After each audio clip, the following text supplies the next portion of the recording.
Thank you for coming back. Thank you for joining me if it's your first time. Today we're gonna do a true crime, so you take all precautions of who watches this, and always discretionary viewing is suggested. I can't force you not to, allow somebody who is underage or who has, triggers, but this is a pretty severe case.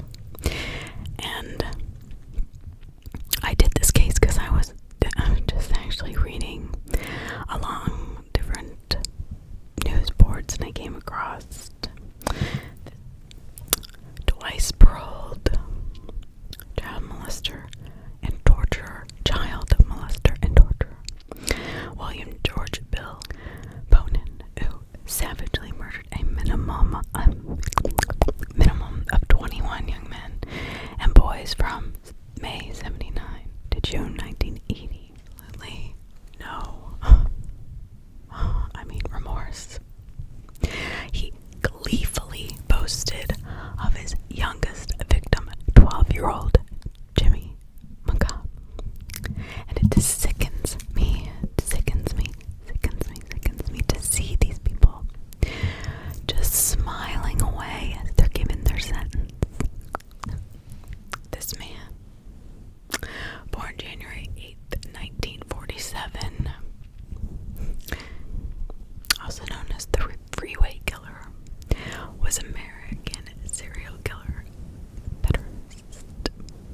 pederast, and twice-paroled sex offender who committed rape, torture, and murder. He committed rape, and he tortured and murdered a minimum of 21 young men and boys in a series of killings in Southern California from May 79 to June of 1980. I don't know what it is with those years. Or on at least 12 occasions, Bonin was assisted by one of his four known accomplices. Can you believe it? He is also suspected of committing murder and further 15 murders. So he helped them, they helped him. It's a big, I guess, family kind of thing. That's just sick.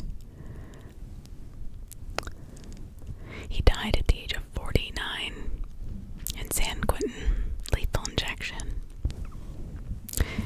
His ashes got to be scattered in the Pacific Ocean.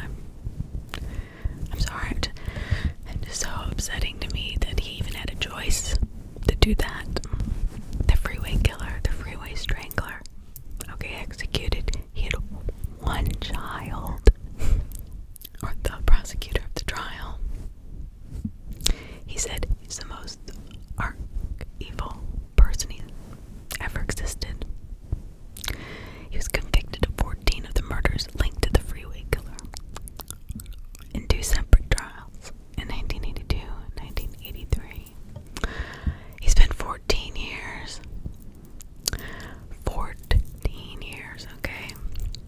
on death row before he was executed. It says, our taxes paid, his food, his education, his room and board, where we have people who have done nothing in this country wrong, and they don't get a dime. So he's best known as the Freeway Strangler due to the fact that the majority of his victims' bodies actually were discovered strangled and along numerous freeways in Southern California. He shares his epithet with 2 separate unrelated serial killers active in and around Southern California in the 70s, Patrick Carney and Randy Kraft. 2 were very prolific serial killers. So he was born in Connecticut, January 8th,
orphans are alleged to have faced assaults, which included having their heads dunked in toilets, being beaten until bloodied, and being threatened with knives. I'm sure not all of them turned out to be serial killers or killers, maybe abusers. I don't know. I mean, obviously, I'm not going to go through every single one of those that who attended this convent's life. But despite these forms of mistreatment, contemporary records indicate Bonin, a typically troublesome child, was observed by officials to function well under the controlled environment of this convent, which kind of makes sense because he had no control at home. There was no kind of security, or when kids need discipline, I'm not talking about beating them. I mean, they need that security that the parents are in control, not them. Makes them feel like they are okay, that they're safe. So he refuses largely to talk about his past memories in his childhood. Of the 3 years he spent in the convent, beyond divulging on one occasion by 1955 he had become fearful of an older boy, and consented to his sexual advances by allowing him to first tie his hands behind his back.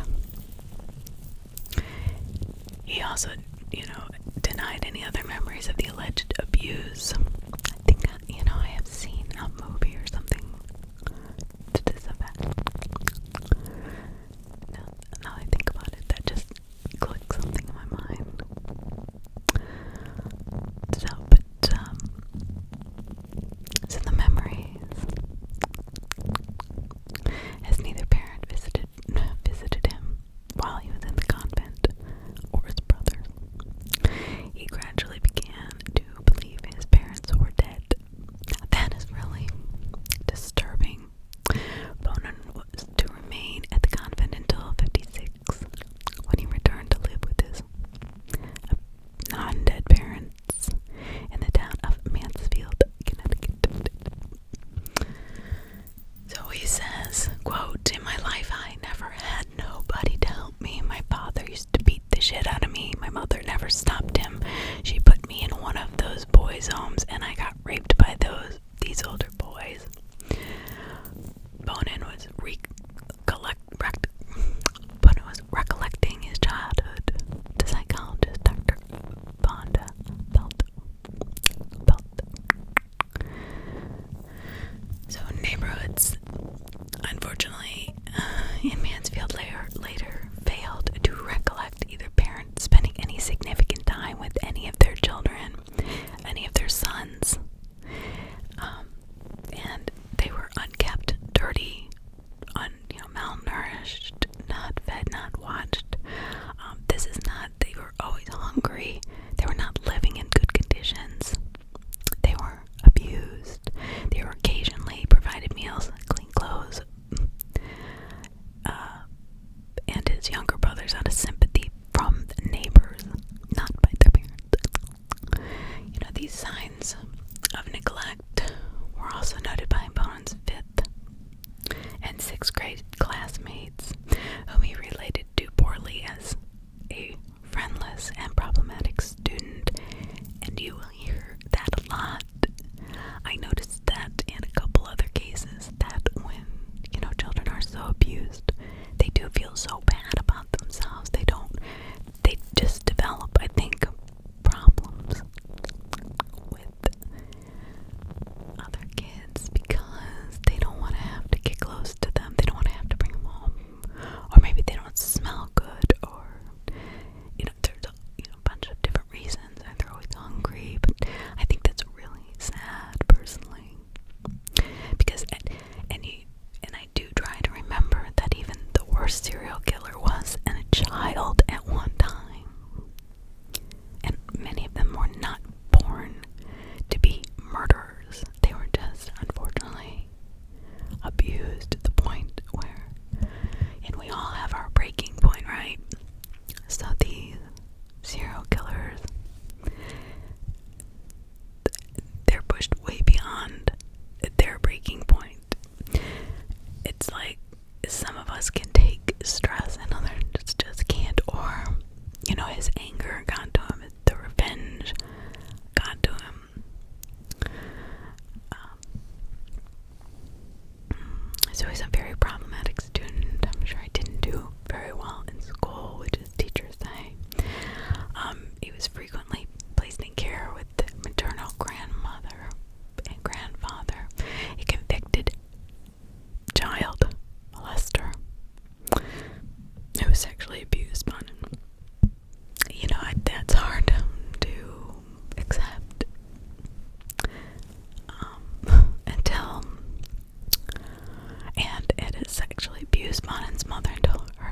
parents to take care of my siblings. I get that.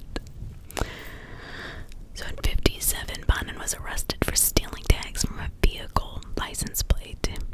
So he was placed in juvenile detention center for these offenses and various other minor crimes. While housed at the juvenile detention center, unfortunately he was molested again by an adult counselor who been assigned to control and monitor the juvenile offenders. And unfortunately, a lot of these predators will work with children. They'll work in the system, and they'll go unnoticed for years or until it comes out later in life. And this is really, I don't know if this is proven or if this is going on Bonin's word, or if somebody had seen it. I couldn't really find anything that would prove this, because that was one question I kept having. Well, is there any real, I understand the mother got abused, so that's pretty credible as far as his grandmother, but the juvenile, and at the boys' home, I don't know. You never know. I mean, maybe, absolutely, maybe true.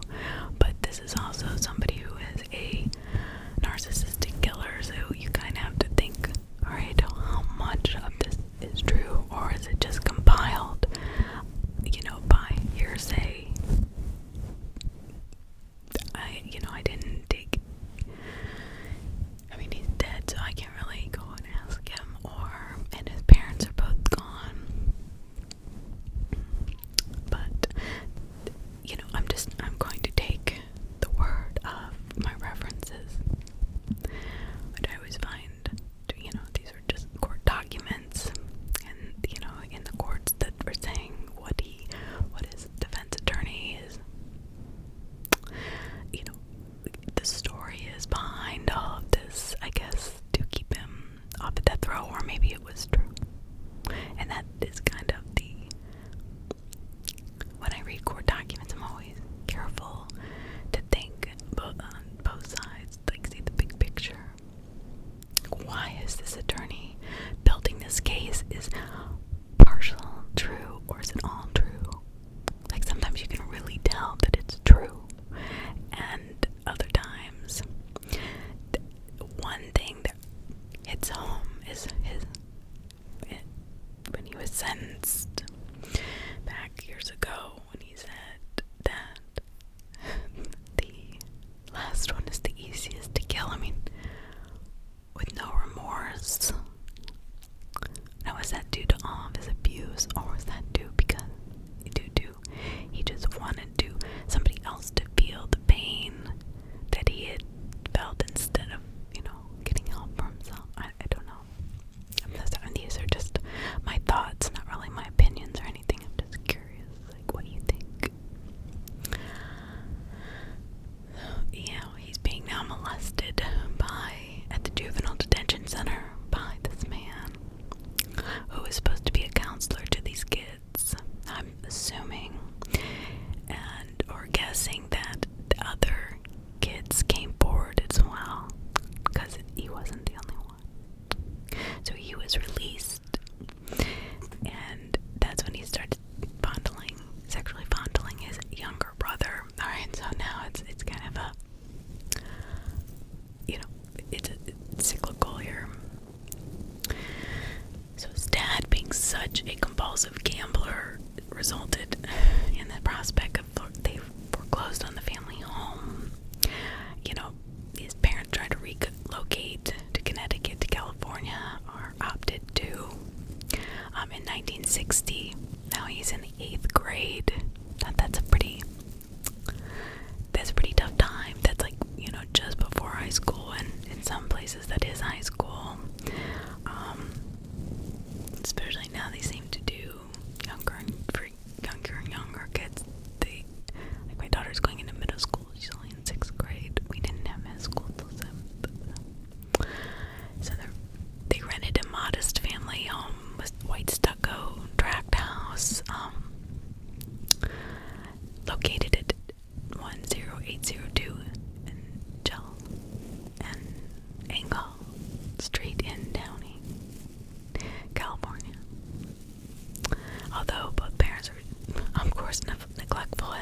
boys were into compulsive gambling all the time.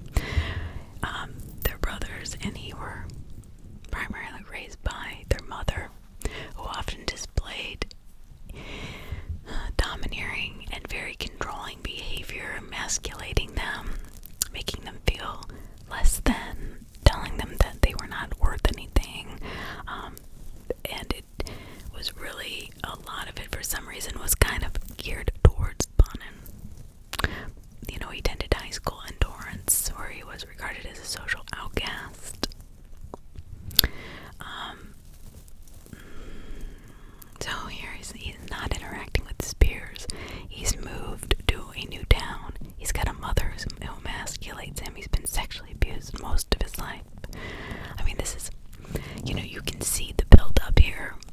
But does that give him the right to do this to murder 21 little boys? What did those little boys do? If anything, I would think he would want to go after the people that hurt him. I mean, that's just my mind thinking. If I was gonna get revenge on anybody, that's who I'd want revenge on, not little kids. I would feel almost like I'd want to protect them since I wasn't protected. But maybe that's the difference. I don't really know.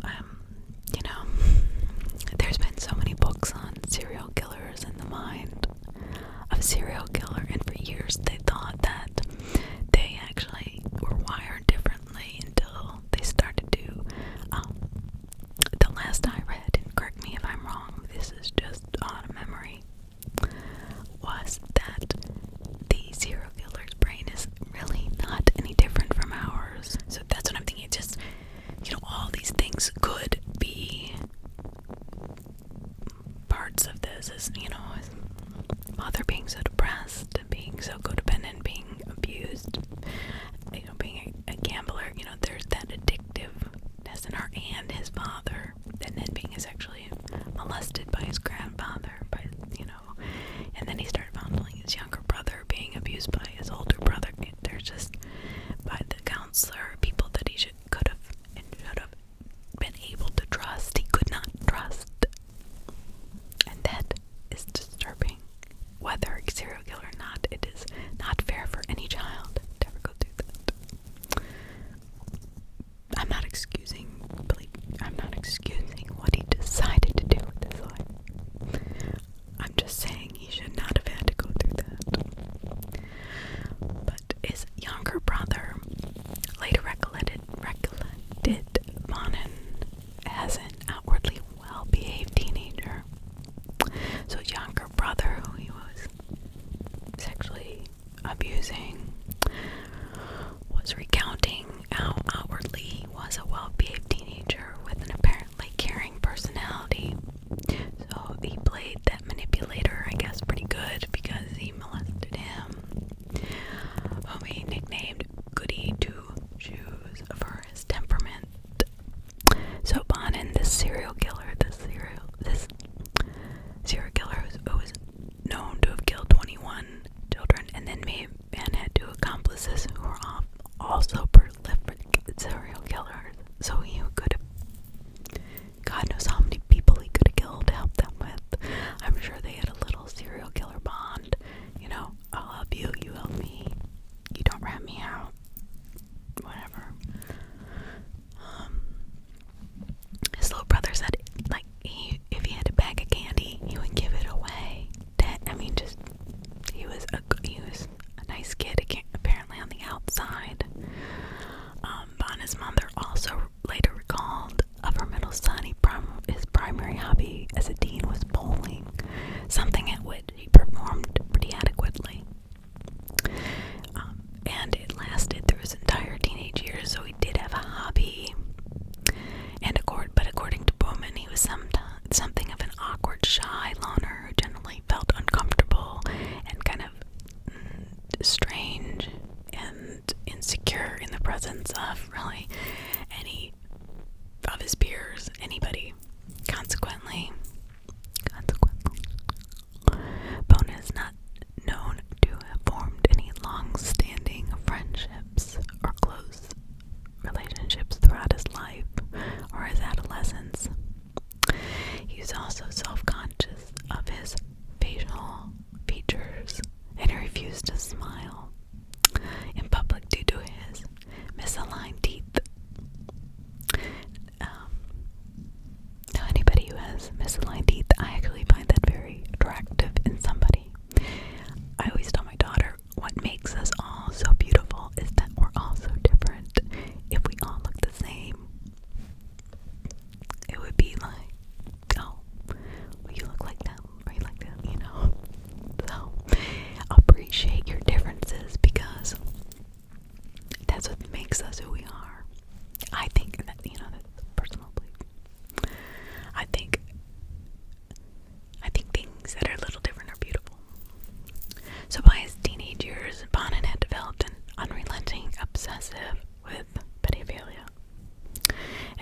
also discovered he was homosexual upon reaching puberty, so that was hard back in the 80s and 90s.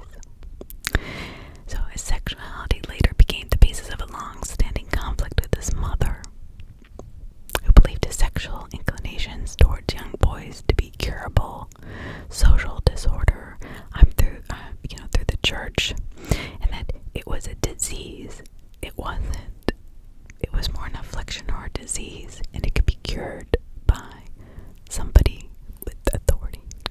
But you have to remember that everybody that really was an authority figure, somebody could trust in his life, sexually abused him, or hurt him, or mistreated him, or neglected him, or didn't feed him. I mean, no adult really showed any kind of pity except for neighbors once in a while.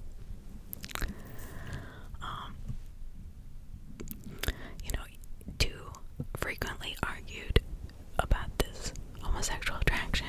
Very seldom Bonham attempted to publicly court or interact with females as an adolescent, so he didn't have a lot of girlfriends. He didn't want any girlfriends because he knew he was homosexual. And I think that's sad. His mom couldn't. I mean, I know the time frame, but still, you love your children no matter what, who they are. Of course, this is going to ruin his self-esteem, make him feel more insecure. He's gonna, focus on his teeth more. He's gonna focus on every little thing that's wrong with him more. He, quote, just couldn't make it with girls, is what he believed. As romantic partners, he resolved to never allow a female to hurt him this deeply again, because his mom really hurt him. I mean, she had wounded him. Through a encounter with a girl that he actually worked up the courage to ask out, but was publicly humiliated and rejected by this girl. And I guess it was somebody whose mother wanted him to, kept pushing for, you can cure this, Bonin, come on. Just go ask out a girl, and the one girl he asks out publicly humiliates him. So you would never be hurt again, period.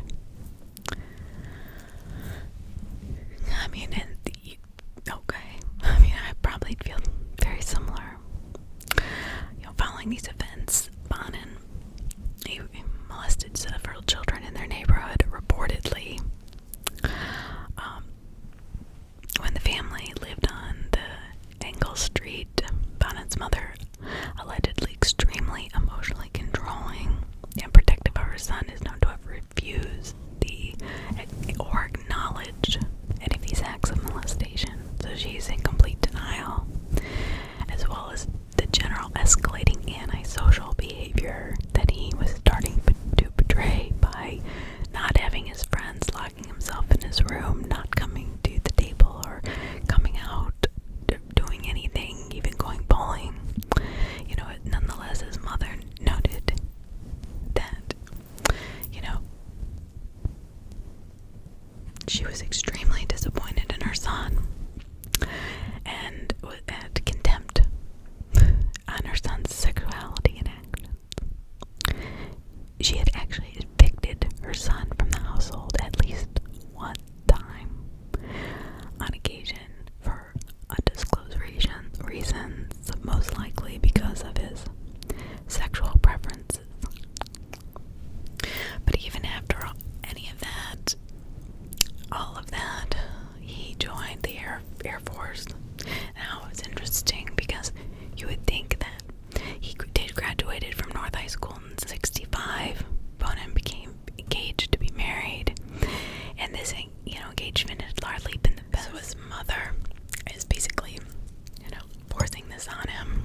U.S. Air Force. He served five months on active duty in the 205th Assault Support Helicopter Unit during the Vietnam War as an aerial gunner, not helping any kind of violent behavior he may have inside of him, for sure. Logging over 700 hours of combat and patrol time. That's a lot. Bonin was later claimed that his experience in Vietnam instilled a belief within him that human life is overvalued and that humans generally overestimate their value in social stating. You learn, quote, you learn that life is cheap over there. Despite this, he is known to have risked his own life on occasion while under enemy fire to save a life of a fellow wounded human being. For this act, he received a medal in recognition of his gallantry, among other medals. So he has all these medals where he's done great deeds, and, in the Air Force during Vietnam, and you would think that in one, he's kind of like almost a split personality, in some respects. He sees the world like, oh, human life isn't valuable, but when it comes down to it, he's there to save somebody and receives medal, not just one, but a few. He had also confessed to sexually assaulting 2 soldiers under his command at gunpoint during the period of his tent offensives. He served 3 years in the Air Force before receiving a honorable discharge in '68 at the age of 21. So, at the young age of 21, he discovered his fiancée had given birth to their son, had left him to marry another man who was not gay, which I'm sure he was very relieved and probably very disappointed. He disappointed his mother, but yet in some ways I'm sure he felt free of that commitment, especially if he was not heterosexual. That would be terrible to be in that situation. During Bonin's engagement, he repeatedly informed his fiancée he suffered from recurring nightmares in which he would sexually assault a young woman before discarding her body. Now, I don't know if that was to tell her that he just didn't want to be physical with her, or that he was really thinking about doing this, because I don't think he ever sexually assaulted, at least not what he was, brought to trial for, a woman. It was all young boys. So according to Bonin's fiancée, he frequently woke up trembling physically, tears, crying, hysterical, sweating, like having night terrors as a result of these recurring dreams, and she was very concerned about his behaviors. So obviously the relationship was short-lived. He would later summarize his relationship with this young woman as a big mistake, obviously, and we kind of could figure that out leading up to this. And it's, again, another personal failure, he says, primarily fueled by his mother's pressuring him and her controlling nature, like obsessiveness about, I wonder if she was so obsessed about her other 2 sons. She had this thing about Bonin being what she wanted him to be. And as long as he abided by that, then she was fine. But when he didn't, she would go off the Richter scale, apparently, just belittling him, telling him all his faults, and not helping the situation, for sure.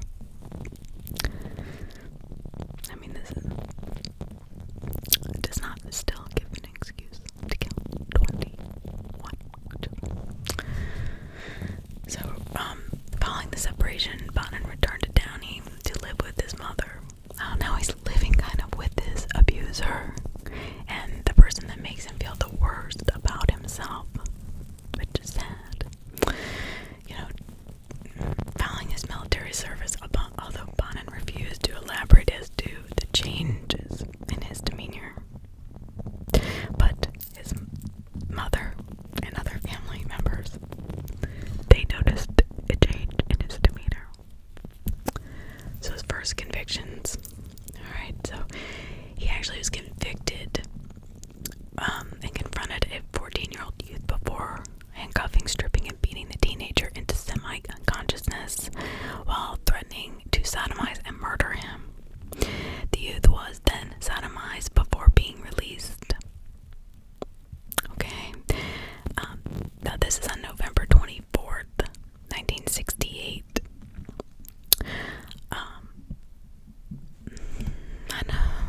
So he had handcuffed him.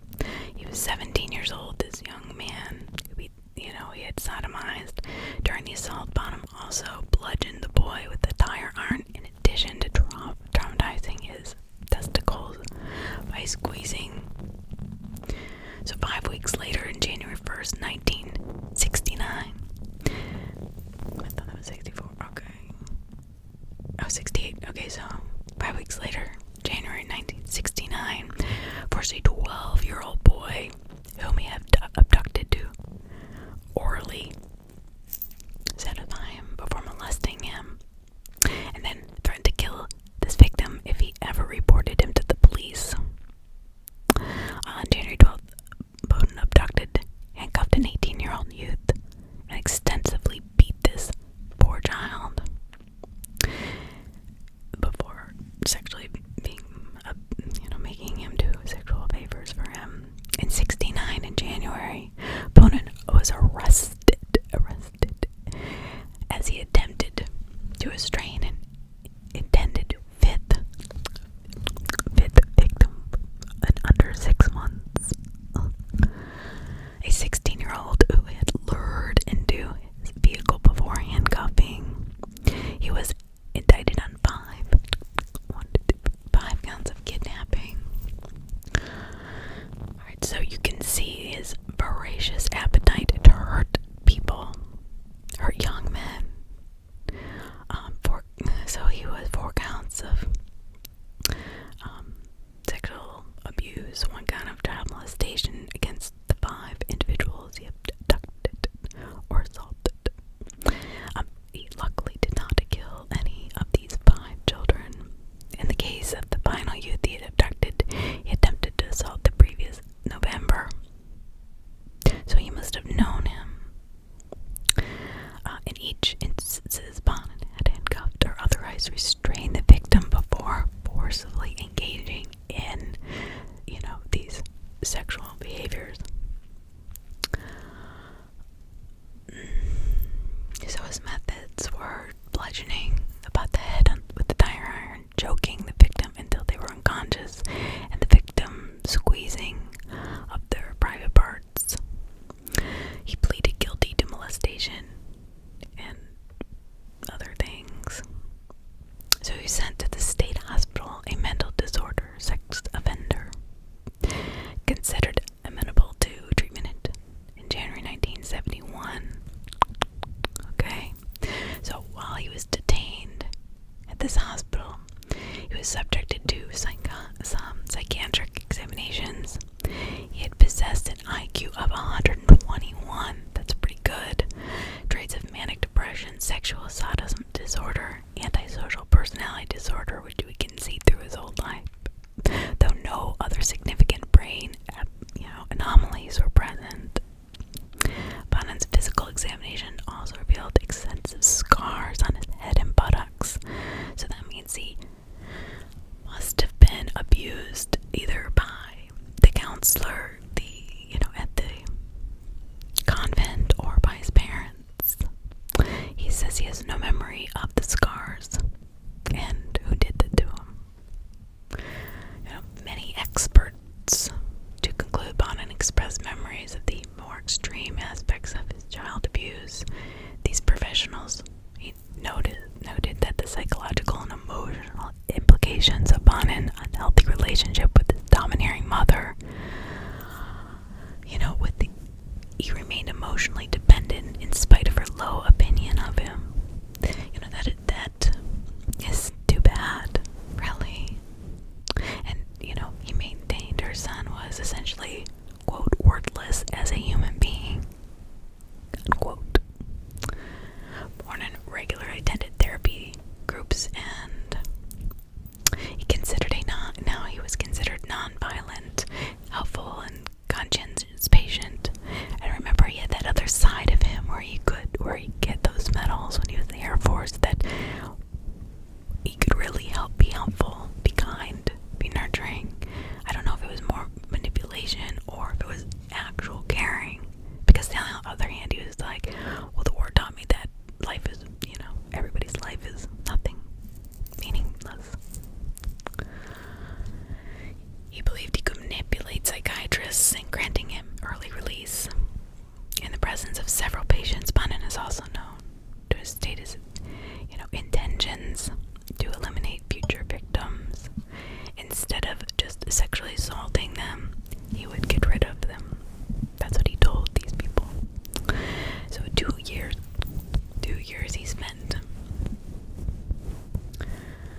was sent to prison then after the mental hospital. So only 2 years in the mental institution. Then he went to prison. I mean,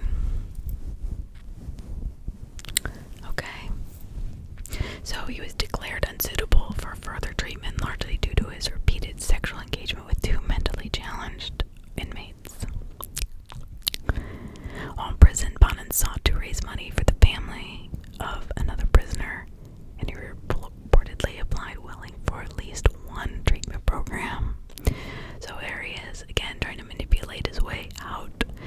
He's released on June 11th, 1974, after the doctors concluded he was no longer a danger to the health and safety of others or a threat to society, unquote. We know that's not true, and those doctors should be held accountable if they are still alive. So 3 months after Bonin was released, guess what? On September 8th, 1974, a 14-year-old boy, David Allen McVicker, hitchhiking in the city of Garden Grove, accepted Bonin's offer to drive him to his parents' home in Huntington Beach. Shortly after, McVicker entered Bonin's Opel Cadet. He asked the teenager whether he had engaged in homosexual acts before, and McVicker just was kind of confused and said no. So he wanted to leave the vehicle, but promptly Bonin accelerated the vehicle so he could not get out. When he did try to leave the car, Bonin produced a gun, and McVicker to a deserted field, ordering the teenager to do undress. He beat him, his regular routine, but this time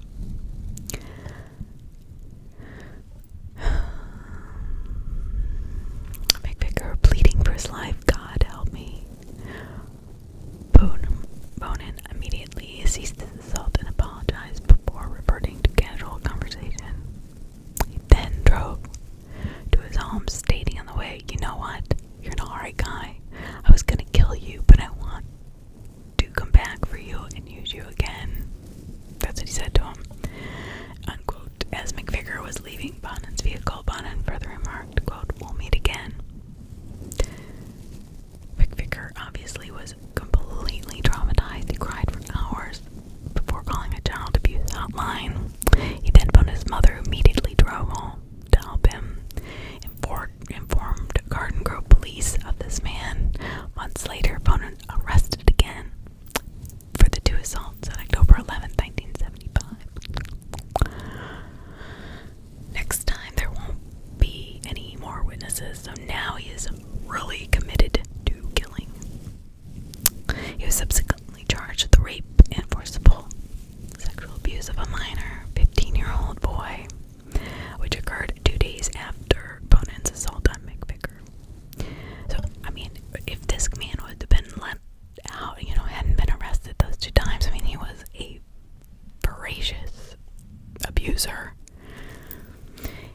In his second instance, Bonin had sexually propositioned the teenager who had rejected Bonin's offer of $35. Now, Bonin allowed him to leave the car. The boy had told Bonin to get out of here. In response, Bonin drove the van into the sidewalk and attempted to strike the young boy on his vehicle. With his vehicle. So he pled guilty to both of these. In 1975, December 31st, he was sentenced to serve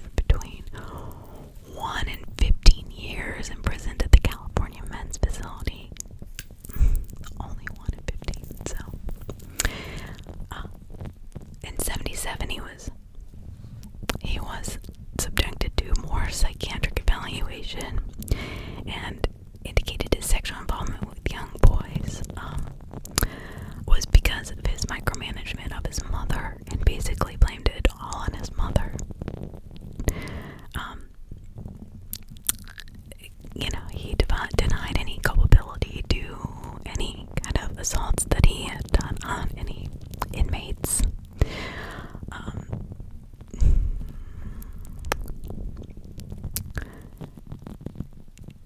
He was beaten in several occasions in the prison while incarcerated, but he was released in 1978 on October 11th, albeit with 18 months supervised probation.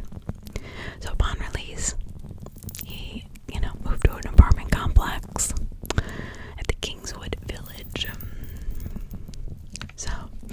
Kingswood Village. It was 1 mile from his parents' house. I mean, that's the thing. And there were teenage boys, I guess a lot of them in the neighborhood, which did not help his addiction to apparently horrible, egregious behavior and narcissistic actions and the complete disregard for human life. He bought alcohol from minors, attempted to socialize with them in his apartment. In 1978, Bonin became acquainted with a 43-year-old neighbor, an ex-bank officer named Edward Scott Frazier. He became a regular attendee at Frazier's parties, held almost every night of the week for the next several months. Drug-fueled, alcohol-fueled young men everywhere. Frazier considered Bonin a respectable, polite, and respectable human being, and introduced him to many of his young male acquaintances, with the two also engaging stories of their own homosexual exploits, for sex with teenage boys. So he had a buddy now that introduced him to the young kids.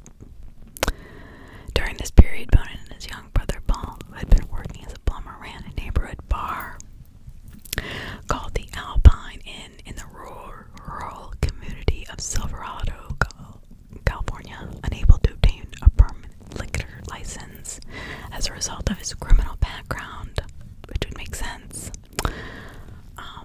Unfortunately, the business did not succeed again, giving Bonin more reasons to not like himself and another failure. Like, he's got this little scorecard, it seems like, in his head. He started bartending and taxi driving to make money, but none of these jobs lasted a significant length of time, and he frequently was unemployed. In 1979, he obtained a more obscure employment as a truck driver, and this is where, he was earning $5 an hour. The same year, he also began dating a young woman who informed acquaintances he regularly accompanied to Anaheim on Sundays in roller skating. They would roller skate together. In April 1979, Bonin's parole supervision concluded. So later he returned to his parents' house after apparently breaking up with his girlfriend because he had developed a pretty big reputation as a child molester among local residents due to his habit of inviting young boys in, and also he had been in prison for this. So they gave him free alcohol and evening. His brothers and mother were present during his events. Some neighbors later recollected frequently observing, young boys accompanying Bonin into residents' homes where there was drugs and drinking, and screaming and crying was heard. And in spite of his mother and brother claimed to have never witnessed Bonin abuse any youth, they were there at the homes when he was doing it. So by this period, his father was admitted to a veterans hospital where he would spend time for his various issues pertaining to his health, presumably induced by his long-standing alcohol abuse.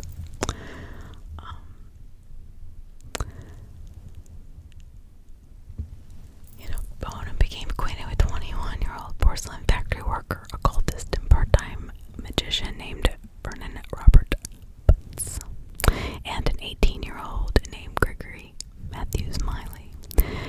with this initial acquaintance, but an avid reader of horror fiction, was consequently cosplayed as a fictional character as Darth Vader. He had developed a local reputation as an incredibly eccentric figure.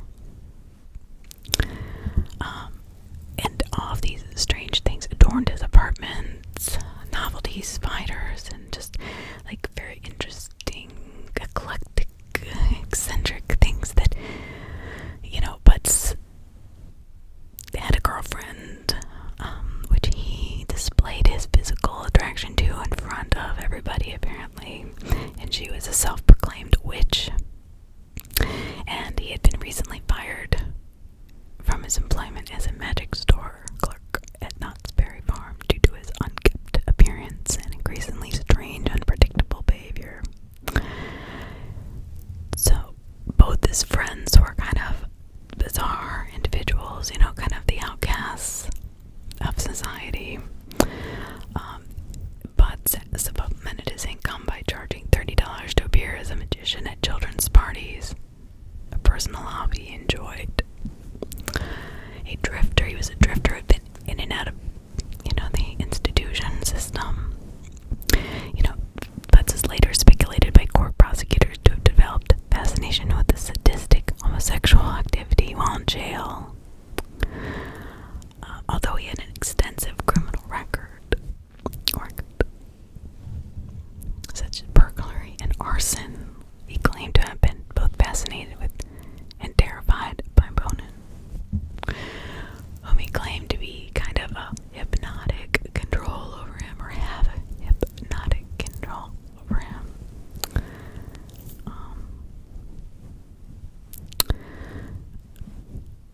He had poor self-esteem, antisocial behavior, and socialized with young boys. The two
confessions of his levels of brutality, drug addicted, fueled by alcohol and rage, giving an even greater kind of power to this, and level of euphoria.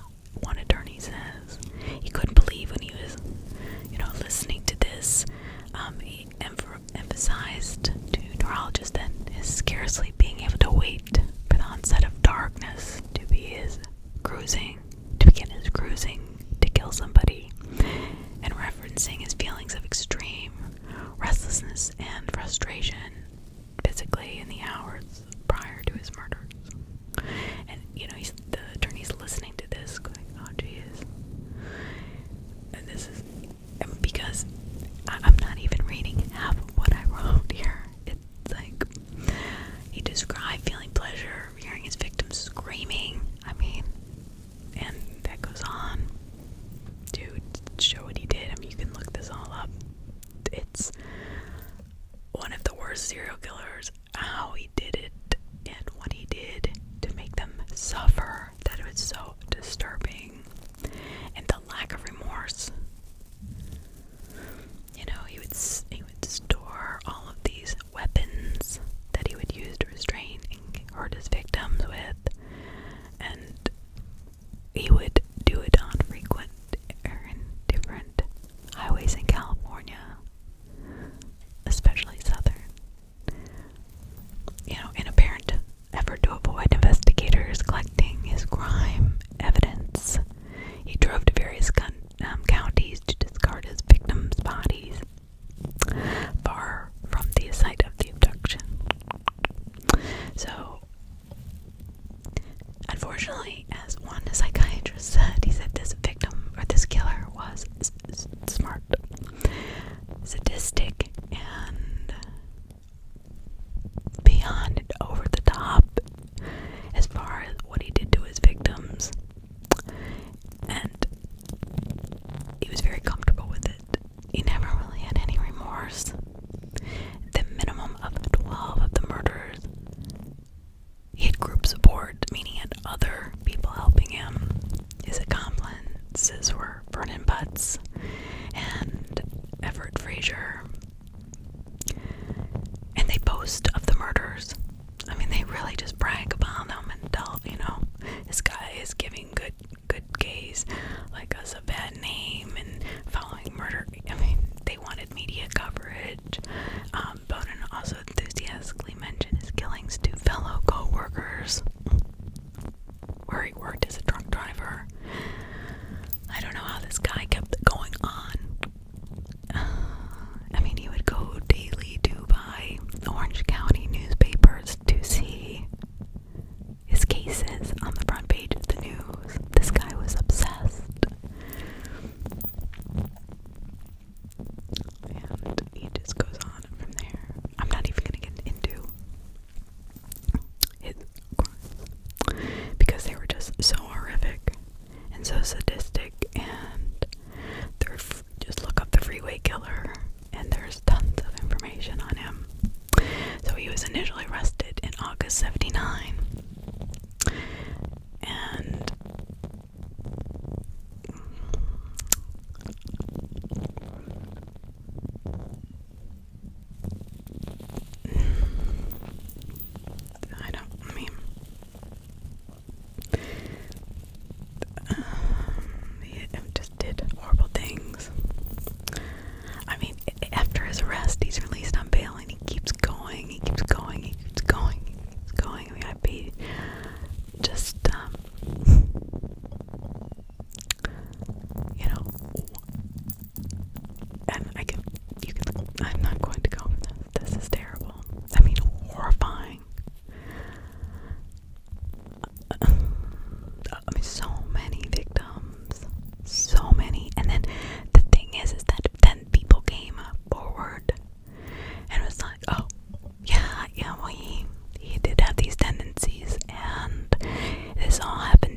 tell you why he wasn't arrested. Because of the system being so messed up, that's what I'm gonna say. They allowed him on something about his parole following his March 4th, 1980 release on April 10th. He was discharged from parole completely. He encountered a 16-year-old bellflower young man named Stephen John Wood walking to school. Wood had previously been introduced to Bonin by his older brother, such as the teenager willingly entered Bonin's van. So they had obviously done what they did to him, hog-tied him, beat him, killed him, did their thing. I'm just not going to go into all the details. But prior to disposing of Wood's body, he allegedly drove to a scheduled job interview before eating pizza and awaited the onset of dusk to safely discard the corpse. So he's at an interview. I mean, that's... He's at an interview waiting at a pizza place, right, with a body in the car. Okay, so 4 weeks later, he does this, pretty much the same thing to a 19-year-old supermarket employee named Darren Kendrick. Kendrick was then overpowered by the boat of two men because Bonin is working with butts. Bonin is working with, butts. So, but Butts is now helping him. He held Kendrick's mouth open while Bonin poured chlorohydrate down his throat, causing Kendrick to sustain caustic chemical burns to his mouth, chin, stomach, and chest. And this is what Bonin says. Quote, "The kids started fading out, just kind of whimpering. I don't like raping some limp piece of meat, so it's not fun if they don't let me know how it feels. Guess we gave him too much of that stuff next time. I figured I wouldn't use as much. Anyways, I'd gotten my rocks off and the kid was getting boring, no fun anymore, so he strangled him to death." Bonin describing the murder of Darren Lee Kendrick. So Kendrick had fiercely fought his attackers, including biting the two men, then halted his resistance as he vomited onto the apartment floor before complaining of dizziness.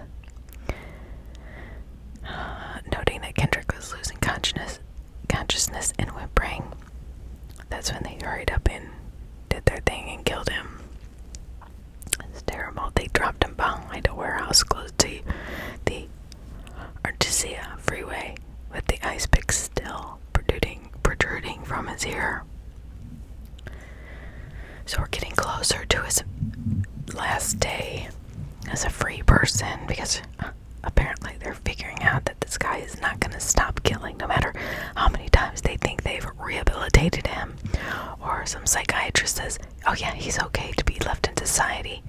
This man, I can see what they're saying, that they believe that he killed more than 21 people. He's an insatiable killer. On May 12, 1980, Bonin abducted and murdered a 17-year-old acquaintance whom he later stated he had decided to kill when he had awoken that morning. He was tired of having him around, quote unquote. The body of his acquaintance, 17-year-old Lawrence Sharp, was discarded behind Westminster gas station. His body was found on May 18th, and his autopsy revealed that in addition to being bound and done horrible things to, Sharp had been extensively beaten about the face and body, then strangled with the ligature. So they're putting all these, I guess they also have to put all these murders together. And the thing is that when a murderer is killing so voraciously and so consistently, within days of each other, just one after one after one. When was it, 31 days, and he's killed 21 people. You cannot tell me that this man has not killed many, many people before. Or more than that, they just haven't found the body. victims.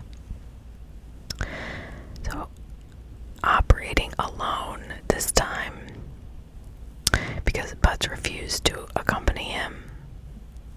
Remember, this guy had 4 accomplices, 2 of which were prolific serial killers on their own. I don't know what it was with the 80s, but it was a strange time. I don't know if it was the Vietnam War, the end of the Vietnam War, and the residual effects of it, or something.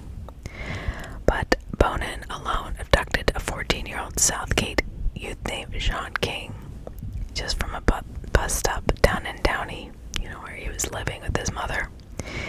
King was strangled to death before his body was discarded in the Live Oak Canyon. Bonin then visited Butts' residence and bragged about the killing.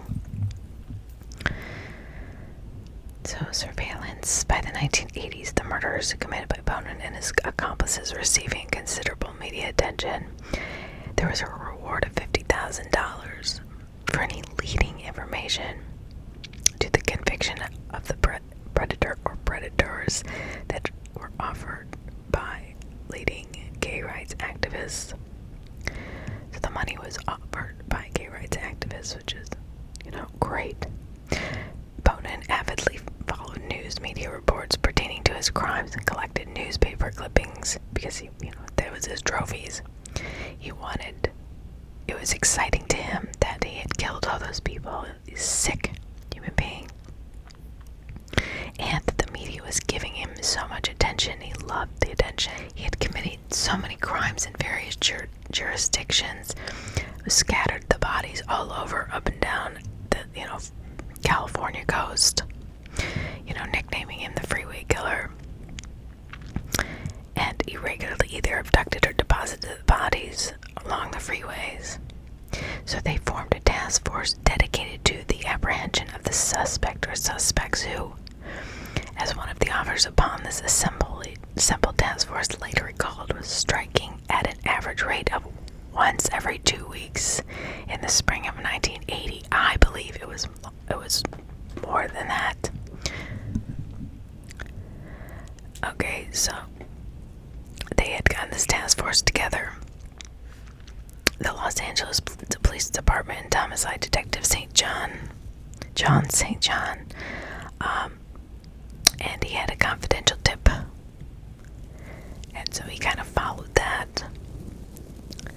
And the tip actually deduced that Bonin may indeed be the Freeway Killer. So at this time, they didn't really know who was doing all these killings.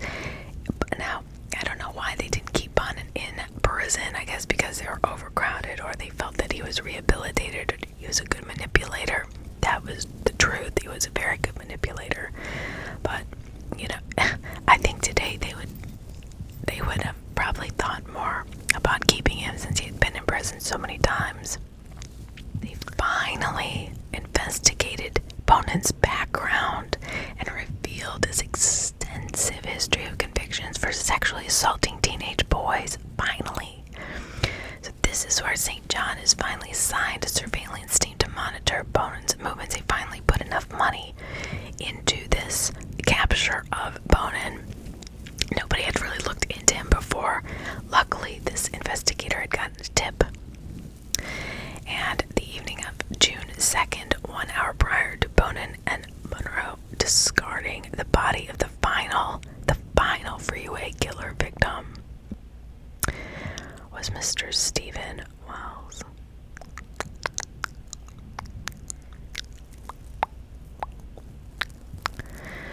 During this killing, he was assisted by James Monroe. In Wells's murder on June 2nd, 1980, hours prior to the implementation of police surveillance. So hours prior to this, the 18-year-old print shop worker, Stephen J. Wells, standing at a bus stop, and that seemed to be a very easy place for them to pick up, innocent men. And also, in other cases, it has been a way to pick up other people too. Now, when you're waiting at a bus stop, especially in the dark, you're alone, you're vulnerable.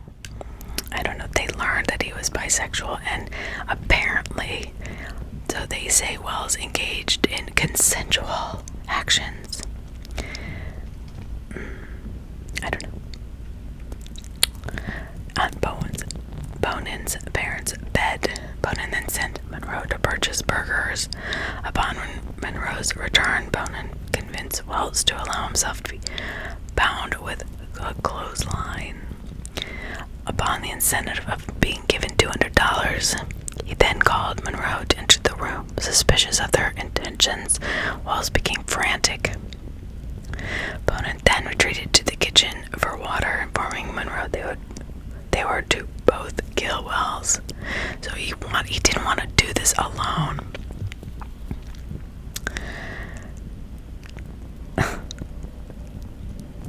And that's pathetic. It's pathetic enough that he was a serial killer, but the fact that he wanted to bring in other people just shows how he wanted to make everybody's life as miserable as his.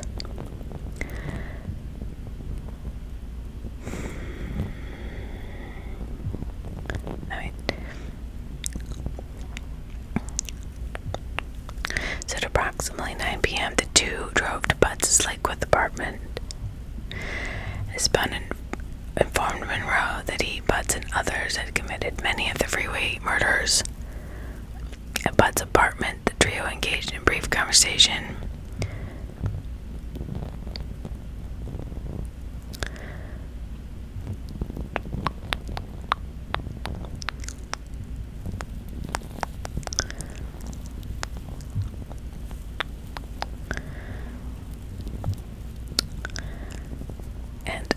At this point, Butts is not, it's like, you know what? He tried to invite, Bonin tried to invite Butts to view Wells' body with enticement, quote, "We got it in the van. It's a good one. Come on out and see it," unquote. According to Monroe, Butts, who had been dressed in a Darth Vader costume. Remember that he liked to kind of fantasize and dress in costume. He's kind of a cosplay person. Prodded the body before replying, quote, "Oh, you got another one," unquote.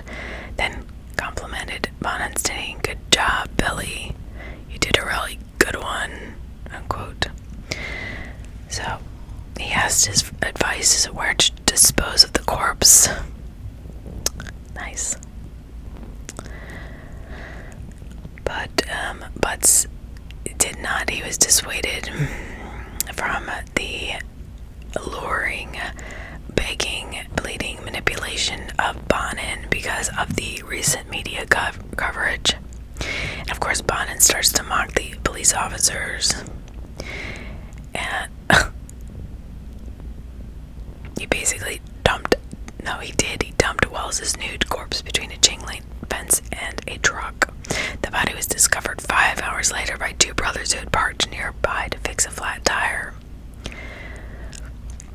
So then Bonin goes home with Monroe and they watch this television news coverage on discovery of Wells' body.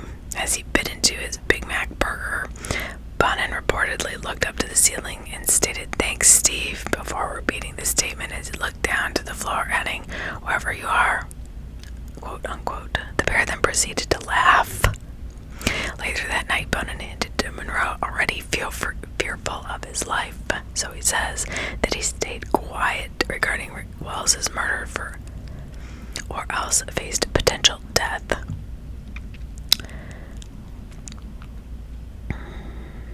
So everybody's pretty much onto him, and even his accomplices are like, dude, I don't know, this is getting too tough for me. Nobody wants to be in the middle of a big scandal with somebody they're afraid of, and even if they are afraid of him, they start thinking, I don't know, this is not cool. Luckily, but his accomplices were not killed by Bonin.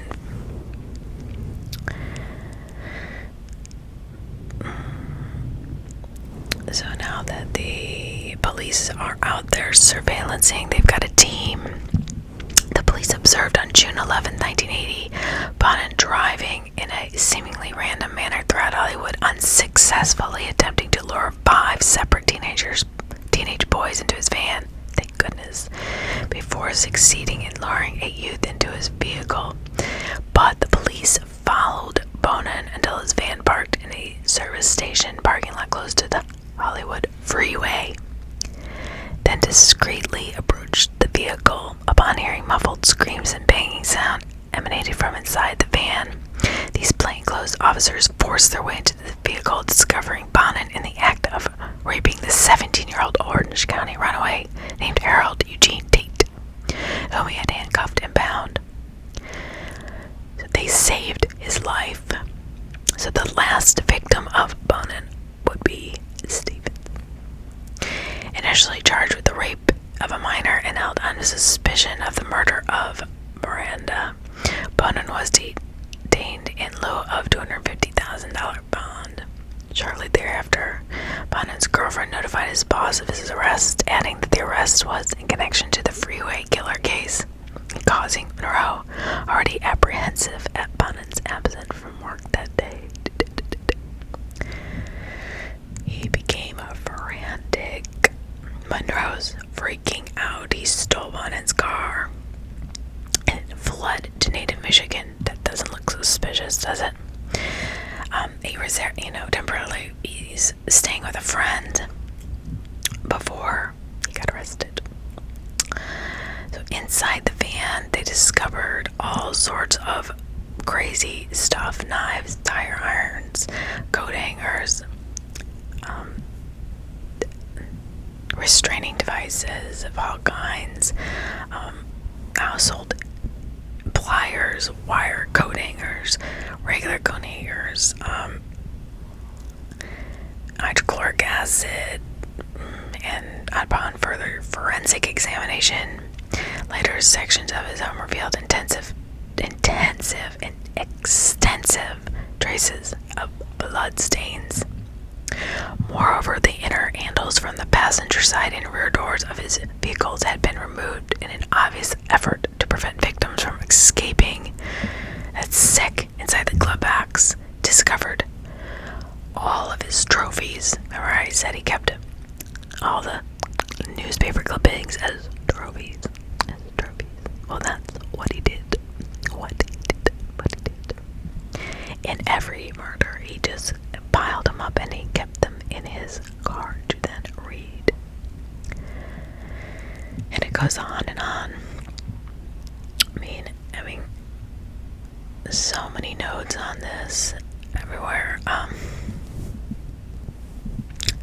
Finding some conflicting evidence of exactly how he died, whether it was imprisoned by other inmates or it was by lethal injection. So they physically linked Bonin to the 21 murders through carpet fibers, through bodily fluids, just precise matches of his carpeting in the van. So they're trying to put all these together of all these murders. 6 of the murders for which Bonin was charged were committed by a unique windlass strangulation method, which was later referred to by the prosecutor at Bonin's Los Angeles County trial as a, quote, a signature, a trademark. So, he initially was arraigned for Graves' murder on July 25th. By July 29th, Bonin had been charged with an additional 15 murders, which he confessed and upon which prosecution believed that they had sufficient evidence to obtain a conviction. In addition to the 16 murder indictments, Bonin was also charged with 11 counts of robbery and, of course, other sexual acts that are too horrific to be spoken about. The acts he did on these victims, I want to say, were just horrific, and my heart is crushed. Is just in pieces for these families. I can having a child, I just cannot imagine. I cannot imagine. I'm gonna say it again. I cannot imagine going through that and listening to what they did to my child. If you think about it, that would be the most heartbreaking thing about this case.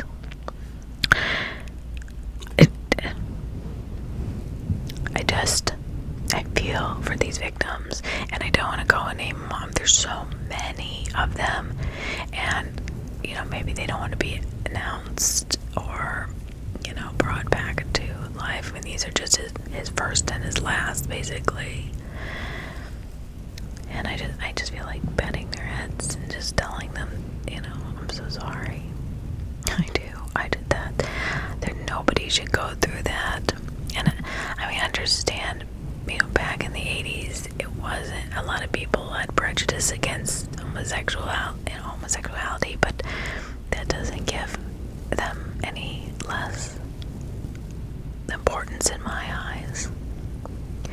I just want to love them and care about them. I'm so sorry this happened to you. That's how bad it is. I mean, if you want to read about it, I have not ever read about it. I don't know why. I know I've read about a couple other of the accomplices that Bonin had worked with, but their crimes were child's play compared to what he did. I mean,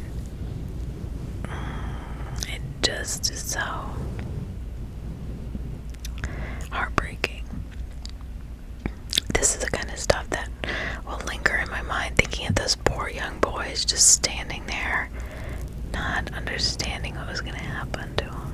I just want to just tell them I love them and that they're loved, and that this man was a monster, that they didn't need to die that way. The youngest victim being 12 years old. Only 12 years old. The age of my daughter. Oh my God. I mean, it doesn't matter. I mean, I'm sorry. I love all children. I love all people. And there is no reason to kill these people. There was no reason. He was such a ferocious killer. I don't think I've ever, even Jeffrey Dahmer or any of that, I've never read somebody who killed so many people and then had accomplices helping him, and he was so just obtuse about it. So finally, Bonin and Butts are believed to be responsible for the kidnapping and torture and murder of at least 21 young males between 1979 and 1980. 14 had been committed in their jurisdiction. So it's good. I mean, because you want as much as you can to be in one jurisdiction, or else it becomes a shit show, basically. As far as civil procedure, where to have the cases, or you can try each one separately. Is one gonna have a death penalty and another not? I mean, it becomes a nightmare. And everybody has their own opinion, but when you have so many in one county, I think the opinions start to all kind of congregate as one, no matter what the sexual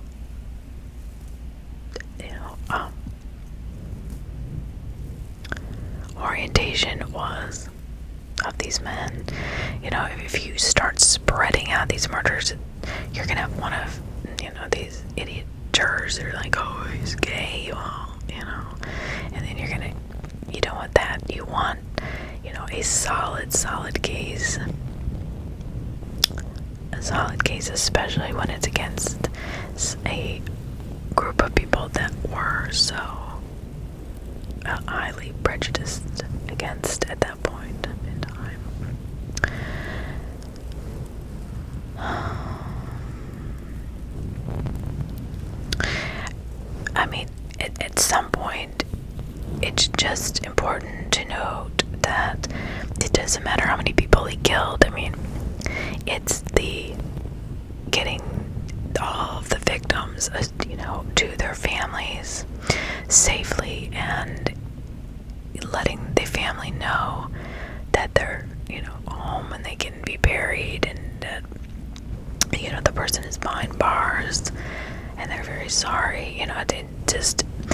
The families need to be taken care of at this point. It's not about this killer anymore, because he's done so much to destroy so many lives. I mean, it's not even, it's a mute point, because it's now finding the victims' families, finding all his victims, and getting them to their loved ones, and letting them know what happened,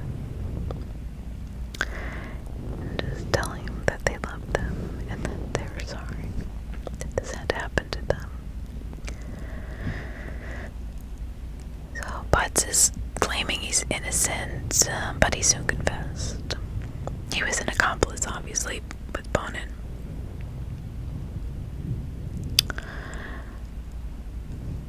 I mean, they try, I understand they were sexually abused as children, and they were, physically abused, and who God knows what as kids, and,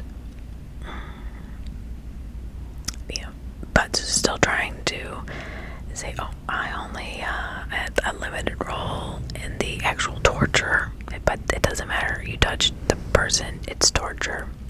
Putting hydrochloric acid down somebody's throat and putting a ice pick into one victim, let alone 21. Wanting to put my love out to the victims' families that are still alive, and I'm sorry you had to go through this. I am absolutely mortified, and nobody wants to talk about that kind of stuff, but those are the people who really suffer, and you gotta kind of put yourself in their shoes. So let's talk about the hearings. They had robbery and murder and all that, before they got down to the actual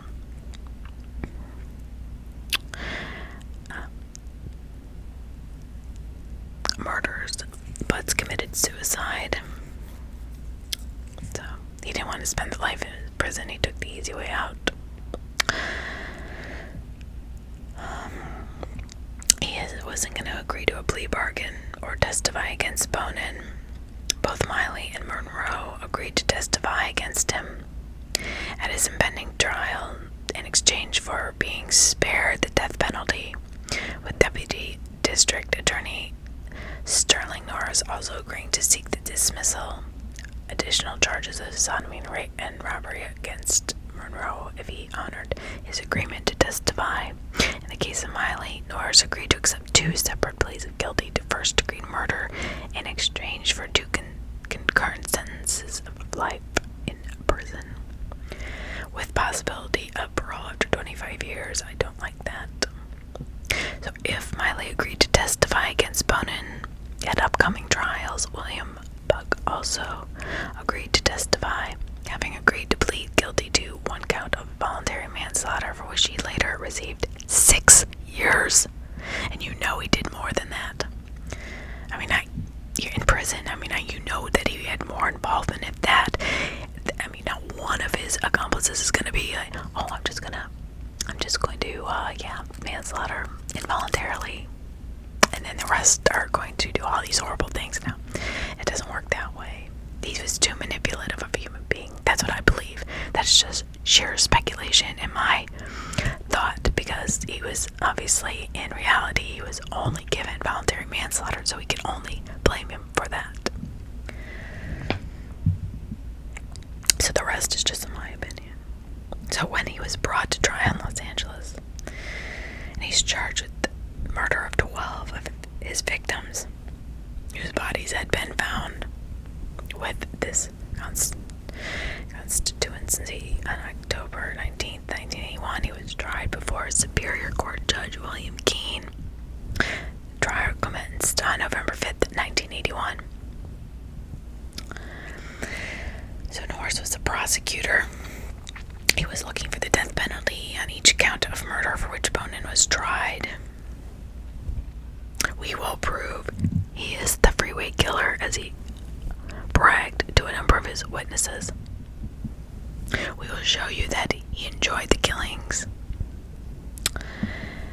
He had an insatiable appetite for these. He was overpowering, binding his victims. He was manipulative. He was controlling. He was probably very much like his mother. And God knows what happened in that household to create such a monster. Because this man did not start off this way.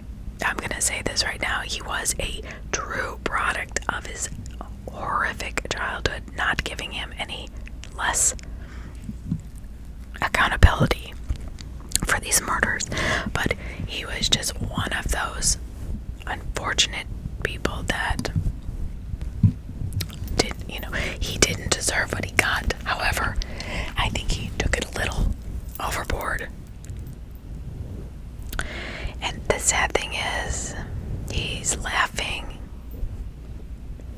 about stealing money from these people, eating hamburgers, seeing them on the news, making fun of them. I mean, nothing that anybody wanted to hear. I mean, I can't imagine the defense attorney. They have to defend him to the best of their ability. Charvet and Stewart was to challenge the credibility of numerous prosecution witnesses and to suggest extremely significant mitigating factors as to the root causes of his behavior. Okay, so all of his background we had just talked about. And unfortunately, in the developmental, and I think that's why he got released so much, is because I don't think we're getting the full story of what really happened to him. I don't think those records have been released. I think he was just so physically, mentally abused by everybody he trusted, his parents, his counselors, at the convent, anybody he trusted. He was just destroyed, and I think that's what made it so his feelings just turn off, because there are instances where he got numerous trophies and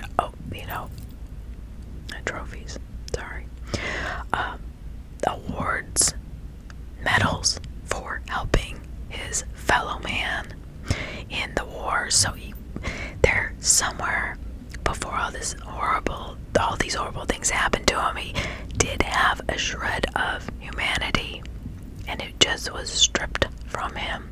Again, not giving him a out. I'm just saying, at some point in his life, he did have some bit of humanity in him. He did confess,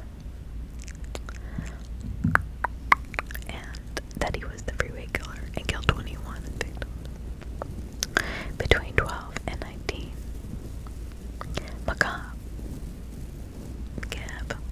I think it's Macabre, being the easiest victim because he was only 12 years old. 12, the age of my daughter. He said he had, quote, opted to kill repeatedly simply because he enjoyed the sound of kids dying. That I believe is absolutely an introspective look into this man's childhood.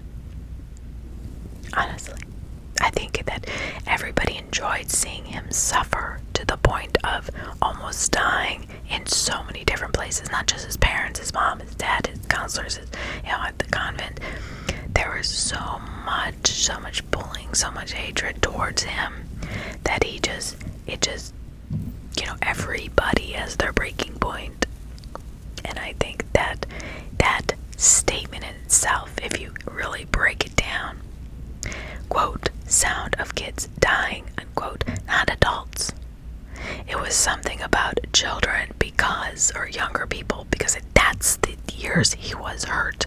Between those years, a little bit younger, but between those years, that was his most abused time in his life. That's what I believe. He even admitted, quote, I'd still be killing. I couldn't stop killing. It got easier with each one we did, unquote. And he never really takes full responsibility. You notice, like, we did, or, he doesn't use I. Like, I don't think he really blames himself. That's why he pulled into I don't think he could have done it by himself, because he was too much of a coward. He just couldn't do it. So, closing arguments, December 16th to the 22nd, 1981. He was an insatiable, callous individual who acted with malice. I mean, the things he did to these poor kids, it breaks my heart. And the closing argument, he really nailed into the jurors and said, basically, quote, give him, Bonin, what he has earned, unquote. And he did. He earned the death penalty. I mean, he earned a lot worse than that. If we go back to biblical times, an eye for an eye, honestly, I believe there's nothing wrong. And I know I'm going to get hate for this, but in some ways there is nothing wrong with this kind of thought process. I think it keeps people from doing the things, because if they know they're going to get what they did back to them, I don't know. I mean, it just, what do you do with this type of person? You keep them in the prison for the next 20 years.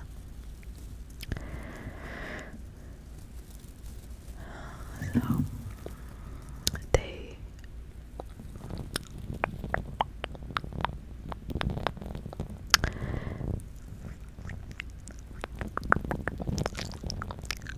his defense attorney are just saying they're full of holes, and there's a lot of inconsistencies, and I can see that would be their only defense, because they were just strewn upon the freeway, and he did have accomplices, and he did take joy in just the fact that they were gone, these poor kids. But I don't think the jury bought that, nor did they want to hear that.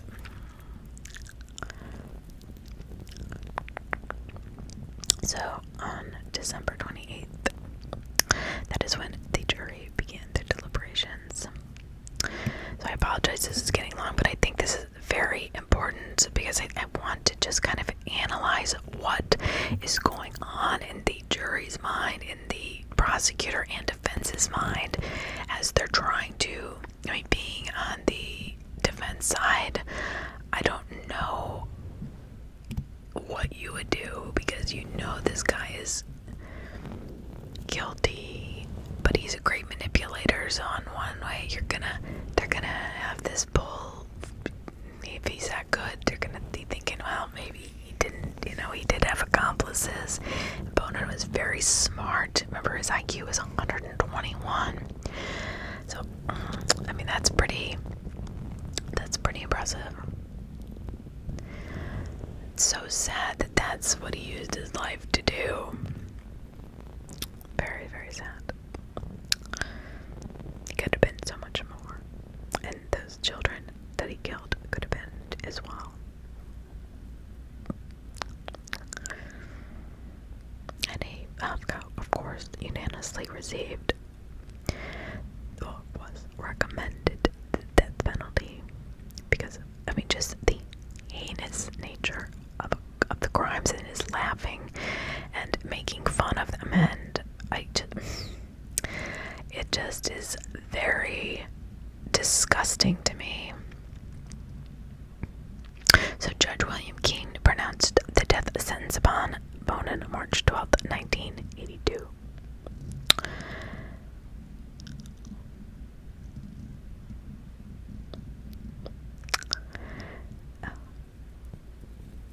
So he was formally sentenced to death for 10 murders, for which he had been convicted, describing the murders as a gross, revolting affront to human dignity, unquote. The Judge Keene said. So he did also make sure that if Bonin's death sentence was commuted to one of life imprisonment, the sentence would run consecutively, not concurrently. So he would be in there forever. He awaited the execution in its gas chamber. Upon receipt of his sentence, having earlier informed his attorney he'd fully expected to receive the death penalty. So that's good. He's smart enough to know that.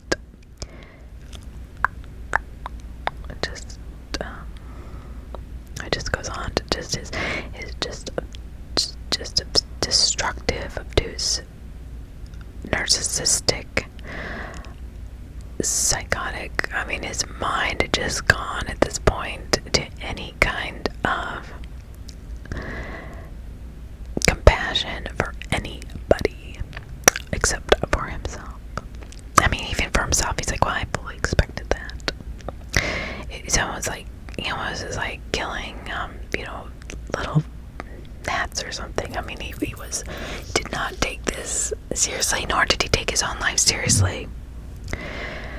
I can truly say that this is the most horrific case, because I don't believe, honestly, in my heart, I know there's more victims that he did take a big part in. This man was released so many times. If he had just kept in prison, got life, and then that was it, how many lives would have been saved?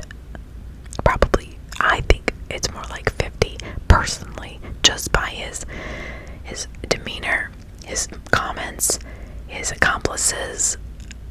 I think it's way, the fact that they could only really prove so many is one thing, and I'm glad they did get that many in their county. That jurisdiction, that's important. The jury only took 3 days to deliberate, and on August 22nd, the recommendations that he be sentenced to death on each count.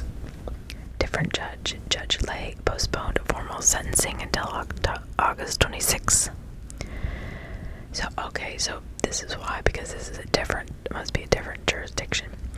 Alright, so he receives another 4 further death sentences, with Lay describing Bonin as sadistic and guilty of monstrous criminal conduct, quote unquote.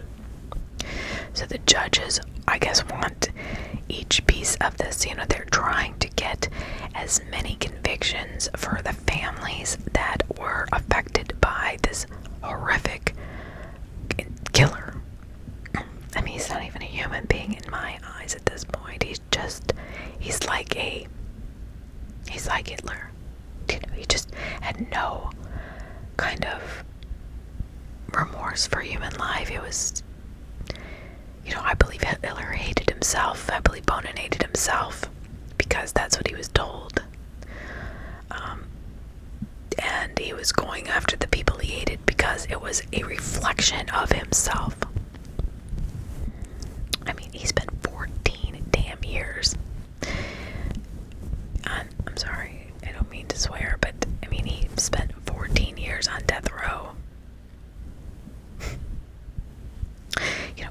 Bonin, okay, so here he also became acquainted with convicted murderers Randy Kraft, Douglas Clark, and Jimmy Lee Smith. And I think Kraft was one of the ones he was also accused of being an accomplice. But Butts was really, I mean, he tried to say, oh yeah, Dodds was really the ringleader. No, I don't think so.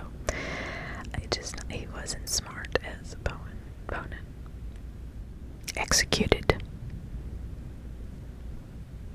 Because, quote, he said he was the leader and he chose weak people he could use, unquote.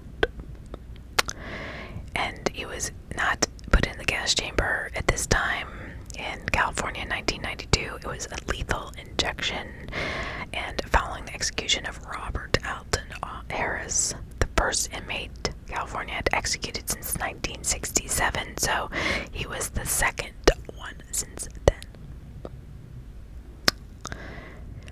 They had used the gas chamber on Harris, and he had exhibited evidence of symptoms of discomfort for up to 4 minutes. Oh, there was a 15-minute execution in the gas chamber. I'm sorry, you just cannot get me to feel sorry for somebody that is proven beyond a reasonable doubt that they murdered so many people.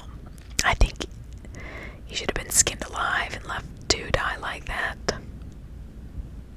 I know that sounds horrible, but what he did to these poor kids, if it were my kid, that's what I would have done to him. I don't care if I would have spent the rest of my life in jail. Nobody's touching my child.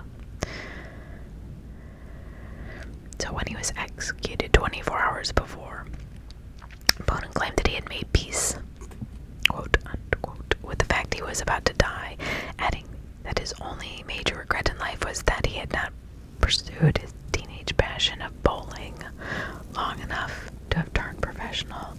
And that's what I'm saying, that I think there was a point in his life that he really was a good kid. He got good grades, and then something happened, and bowling was really his outlet. And I don't know what happened. He got moved, or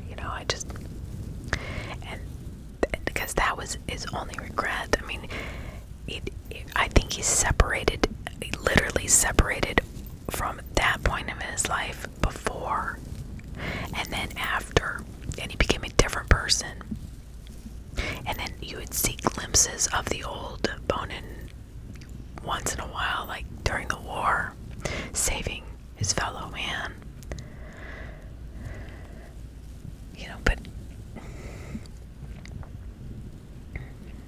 But he died anyway. And he ruined so many lives and his own life. And it just became an out of control urge. But that in itself, when he had made peace, when he had really thought about death, he thought about where he went wrong. That's what I believe. I think he really, when you make peace with death, you think, okay, where did it go wrong when you're being killed like that? If that was his only regret, I think that's where the beginning of the end started. That if he would have continued with bowling, it would have been completely, if he was accepted as a homosexual, if he was, not shamed or body shamed or beaten or yelled at constantly by his mother, I think if he had a more supportive family, this man would have done okay. He was very smart, and before all of this, he was a good bowler, and he wanted to be a professional, so he had dreams. There's a point where, and even professionals will say this too, police officers will say, well, after the first few, it becomes easier because you don't even think about it. Matter of fact, we had a neighbor when I was first born in Seven Hills, Ohio, before we moved to Bath. This is in Cleveland, and we had a neighbor who was a police officer for Cleveland, and he had actually killed himself in front of his 4 boys because he just couldn't handle how many people he had killed. And that was what he said. He used to say all the time, he goes, yeah, well, Larry, after the first one, it gets easier. I don't know. I mean, that was him, not all police officers are like this, but so at 6 p.m. on the day he was executed, Bonin was moved from his cell to the death watch cell, where he ordered his last meal: 2 large pizzas, 3 pints of ice cream, and 3 6-packs of Coke, which he ate while watching an episode of Jeopardy! His final hours were spent in the company of 5 individuals for whom he had chosen for this occasion: his chaplain, prospective biographer, his attorney, and each later stated that Bonin seemed to resign to his fate. But his attorney also added that he had not detected any remorse in his client. 11:45 p.m. he was escorted from his holding cell. Now, remember, he had a son. He did have a child, which apparently never,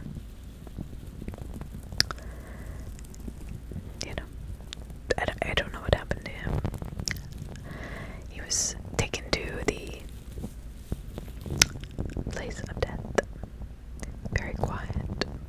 Bonin was pronounced dead at 12:13 a.m.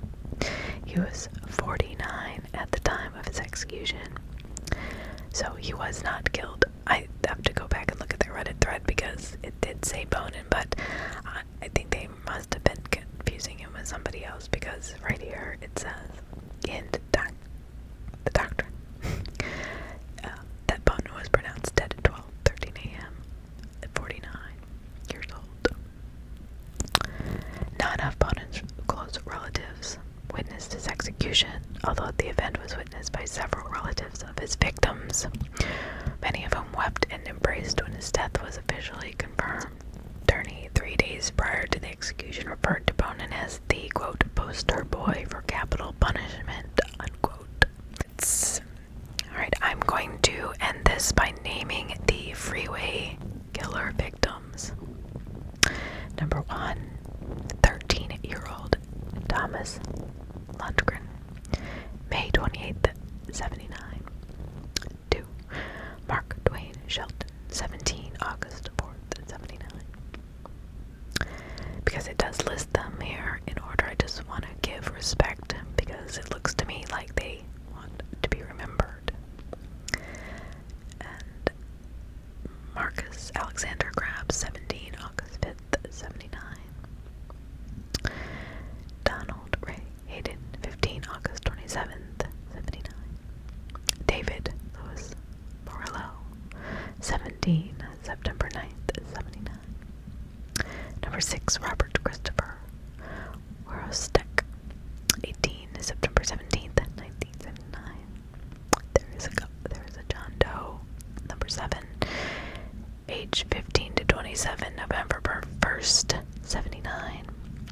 Number 8, Frank Dennis Fox, 17, November 30th, 79. 9, John Frederick Kilpatrick, 15, December 10th, 1979.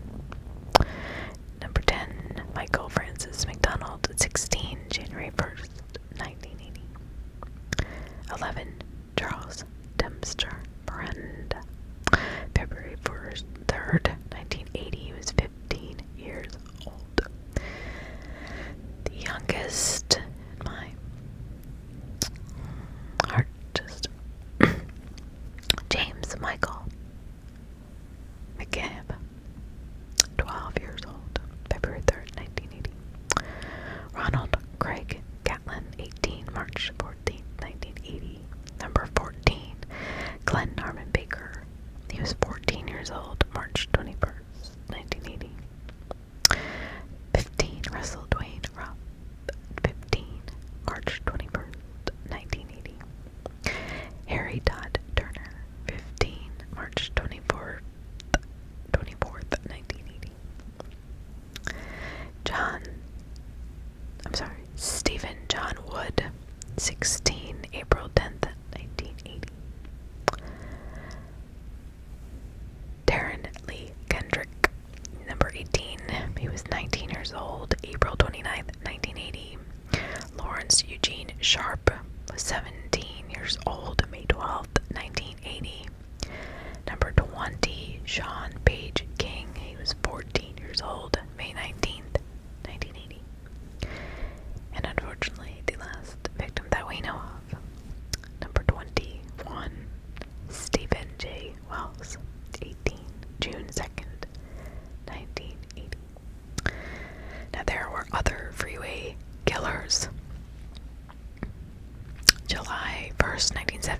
27, Patrick Kearney.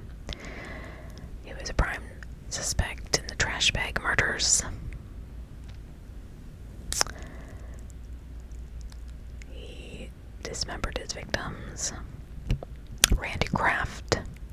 These were the two that seemed to be accomplices with